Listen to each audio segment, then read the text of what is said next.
सर्व काल डॉक्टर आंबेडकर कॉलेजला गेलेले होतो आणि आपण सर्वांनी त्याचे व्हिडिओज बघितले असतील आणि म्हणून असं वाटतं आम्हाला की थोडं आम्हाला स्पष्टीकरण याचं द्यावं लागेल की आम्ही डॉक्टर आंबेडकर कॉलेजला यासाठी आम्ही गेलेलो होतो कारण तिथे विद्यापीठाने जी समिती त्या समितीने निष्पक्ष चौकशी करावी म्हणून आम्ही त्यांना निवेदन द्यायला गेलेलो होतो आणि त्याच अनुषंगाने मग आम्ही तिथे प्राचार्य आम्हाला दिसल्यात मग आम्ही त्यांच्या अनुमतीने आम्ही त्यांच्या रूम मध्ये त्यांच्याशी चर्चा केल्यानंतर आम्ही बाहेर निघालो आणि त्यानंतर आम्हाला असं दिसले की भंतेजी आलेले आहेत आणि त्या रूम मध्ये ते बसलेले आहेत आणि त्या रूम मध्ये ऑलरेडी तिथे डॉक्टर आगलावे आणि गजगाटे त्या रूम मध्ये होते. त्यांचं दार बंद होतं. मग आम्ही त्यांच्या चपराशांना परमिशन घेऊन आम्ही त्यांची परवानगी घेतली आणि आम्ही आतमध्ये गेलो. आमची चर्चा झाली. तिथे चर्चा झाल्यानंतर काही असे शब्द आलेले आहेत की मग तिथे असं झालं की ही समिती फक्त माझी आहे कारण आम्ही याच्यासाठी गेलो अध्यक्ष या नात्याने समितीचे अध्यक्ष या नात्याने की आमच्या दीक्षाभूमीवर जिथे आंबेडकरी समाजाच्या भावना सतत चांगल्या जुळलेल्या आहेत आणि त्या दीक्षाभूमीवर असे जे प्रकरण येत आहेत त्याच्यामुळे आमच्या समाजाची आणि दीक्षाभूमीची बदनामी होते तर अध्यक्ष या नात्याने तुम्ही त्यावरती लक्ष घाला. आम्ही ह्या उद्देशाने आम्ही त्यांना भेटायला गेलो कारण वारंवार असे प्रकरण समोर येत आहेत असे समोर यायला नको आहे आणि हे काय होतं की आता सामाजिक माध्यमांचा युग असल्यामुळे ते भरकन कुठल्या कुठे ते पसरत जातात. मग आम्ही तिथे भेटलो. त्याच्यानंतर फक्त आमचं डिस्कशन आमची अमान्यता एका गोष्टीवर आली कि मैं अकेला हूँ मैं अकेला ही रहूंगा हे जेव्हा मैं मालक हूँ हे जेव्हा वाक्य आलं भंतेजीचं त्यावेळेस आम्ही ते वाक्य अमान्य केलं आणि तेव्हा आम्ही म्हटलं की हे आप मालक नहीं हो दीक्षाभूमी ही जनता की है. पण ह्या वाक्यावर त्यांना अतिशय राग आला आणि तुम्ही जे चित्र बघताय ते चित्र समोर आलेलं आहे एवढंच झालं. परंतु मला असं वाटतं की आणि त्यांनी जो बुक्का मारला तो कुंकूचा बुक्का होता आणि त्या स्पीडनी जर मी मागे गेली नसती तर त्या क्षणी तिथे काहीतरी अघटित नक्कीच झालं असतं. आणि त्यानंतर असं मला वाटतं की अगर कुणी जर एका महिलेवरती त्याचे गैरसमज अतिशय समाज माध्यमावरती पसरत आहेत की एका महिलेवरती जर कोणी धम्मगुरू असो आमचा आजही म्हणजे धम्मगुरूंवरती आम्ही आजही विश्वास ठेवून आहोत परंतु असं जर एका स्त्रीवरती कोणी हात उचलत असेल आणि ती स्त्री जर गप्प असेल तर त्या स्त्रीच्या स्त्रीत्वावरती पण प्रश्न उभा होतो. आणि म्हणून त्या क्षणाला का असेल ना आम्ही थोडेफार अग्रेसर झालो. तर हा जो असा व्हिडिओ आहे आणि त्याच्यातून काहीतरी शब्दांची हेराफेर होऊ शकते आणि काहीतरी आमच्या शब्दांची हेराफेर झालेली असेल तर आम्ही त्याच्यासाठी दिलगिरी व्यक्त करतो. पण एक स्त्री म्हणून मी त्या ठिकाणी जी भूमिका गेली एक चळवळीची ऍक्टिव्हिस्ट म्हणून मी जी भूमिका घेतली आहे ती मात्र मला असं वाटत नाही की ती कुठेतरी चुकीची आहे. आणि आमच्या मागण्या फक्त एवढ्याच होत्या की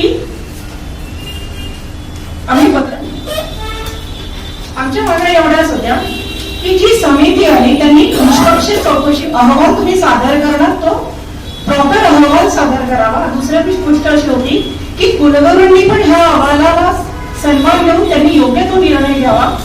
आणि दीक्षाभूमी स्थित कॉलेज असल्यामुळे तिथे जर अन्याय होत असेल तर आम्ही आंबेडकरी म्हणून किंवा आम्ही समाजाचा एक भाग म्हणून आम्ही गप्प का असावं आणि आमचा जर आवाज बंद करण्यात येत असेल तर हा माझा आवाज का बंद होतो. जर असं जर आमच्यावरती दडपण येत असेल अशा पद्धतीने आमच्यावरती दबाव येत असेल तर आम्ही जेव्हा जेव्हा दीक्षाभूमीच्या अनुषंगाने विषय येत राहतील तेव्हा आम्ही आंबेडकरी समाजाचा एक भाग म्हणून आम्ही सतत त्याच्यासमोर त्याच्या विरोधात आम्ही लढत राहू.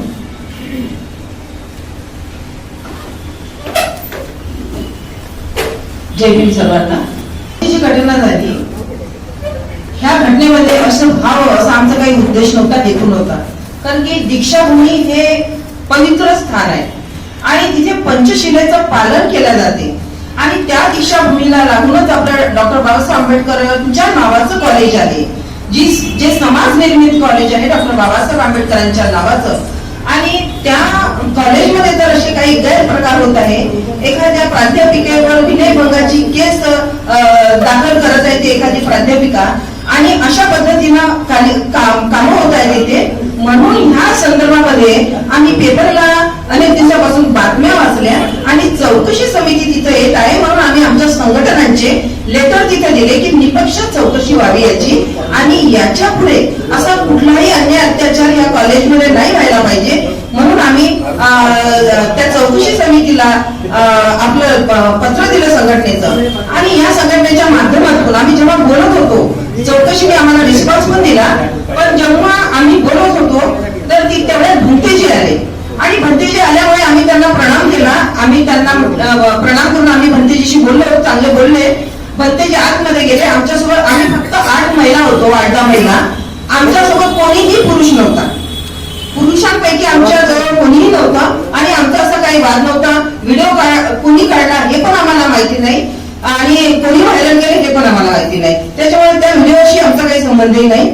आणि आम्ही फक्त भंतेजींना म्हटलं, भंतेजी, जेव्हा भंतेजी उग्र झाले, अगदी म्हणजे नॉर्मल भाषा होती, पण आता भंतेजींचं वय झालेलं आहे, 93 वर्षाचे आहे भंतेजी, आणि ते आमच्या वडिलांसारखेच आहे, आमचे धर्मगुरू आहे.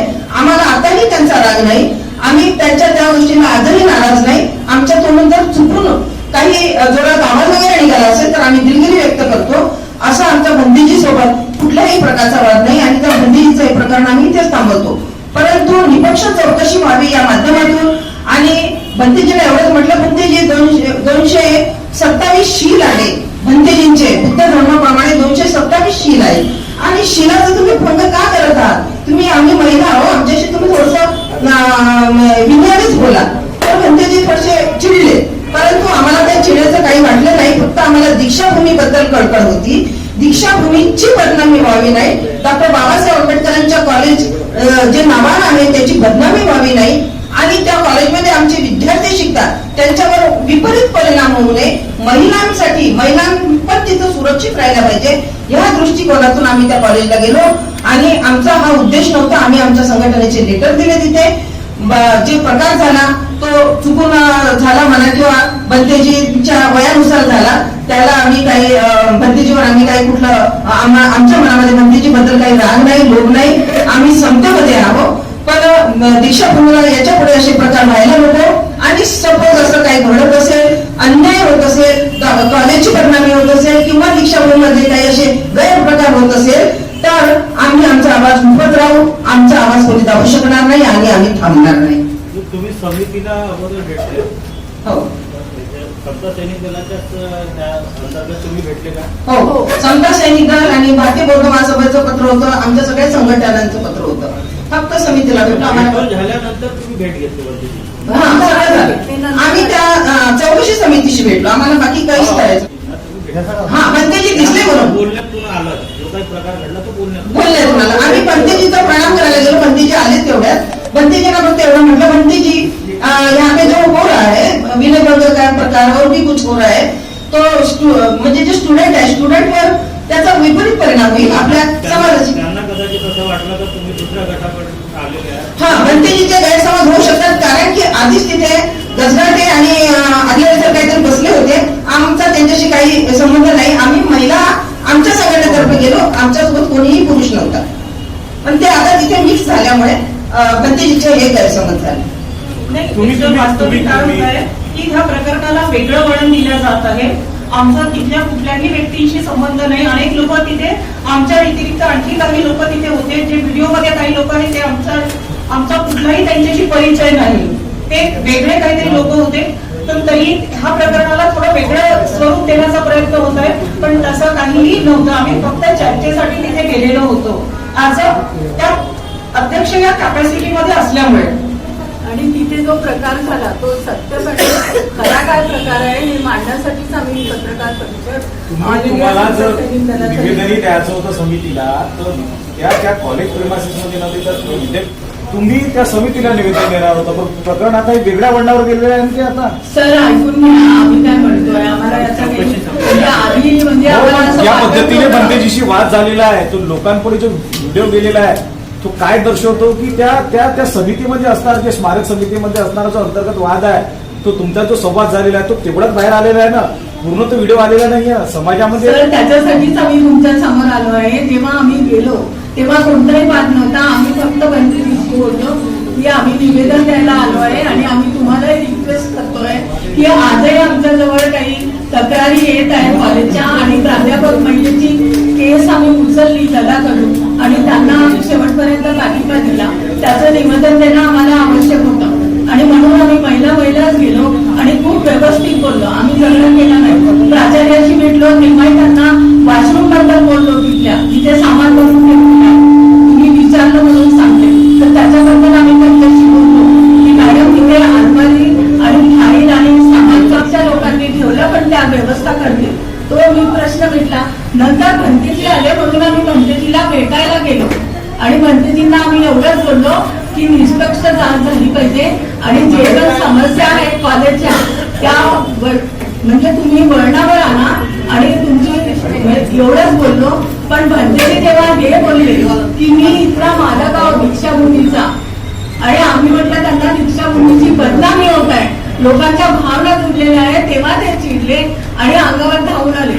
तेव्हा काय परिस्थिती झाली ते आमचं आम्हाला माहिती. तुम्हाला सगळं वाटत असेल पण तो झगडा नव्हता शकत होती, ढकलू शकत होती, पण मी माझ्या मर्यादा उल्लंघल्या नाही. मला माहित आहे. कदाचित भंतेजींनाही हे कळले नसेल. ज्या पद्धतीचे दीक्षाभूमीमध्ये जे आता हल्ली जे सुरू आहे त्याच्यामुळे कदाचित हा सगळा प्रकार घडलेला असेल. होऊ शकते सर, आम्ही नाकारत नाही, पण आम्ही कायद्याचं बोलायलाच गेलो होतो आणि आमचा असा कोणताही हेतू नव्हता की भंतेजी असे उग्र होतील आणि अंगावर हात टाकतील. आणि आमच्या समोर सदस्य जे आहेत काही जण भंतेजींना बदनामी करण्याचा प्रयत्न सुरू आहे. आमचा लक्षात नाही घ्या. सर, तुम्ही आमच्यावर विश्वास का त्यांना मारण्याचा विचार करा. याचा आमच्या समोर मारलेला आहे. नाही ते आम्हाला त्याच्यावरती त्यांनी काय करावं, पण आम्ही आमची मागणी एवढेच आहे की दीक्षाभूमी समितीने आता तरी सतर्क व्हावं, आता तरी सतर्क व्हावं. कारण आंबेडकरी समाज हा जागा झालेला आहे आणि दीक्षाभूमीची बदनामी आमचा समाज कधीही मान्य करणार नाही किंवा खपवूनही घेणार नाही.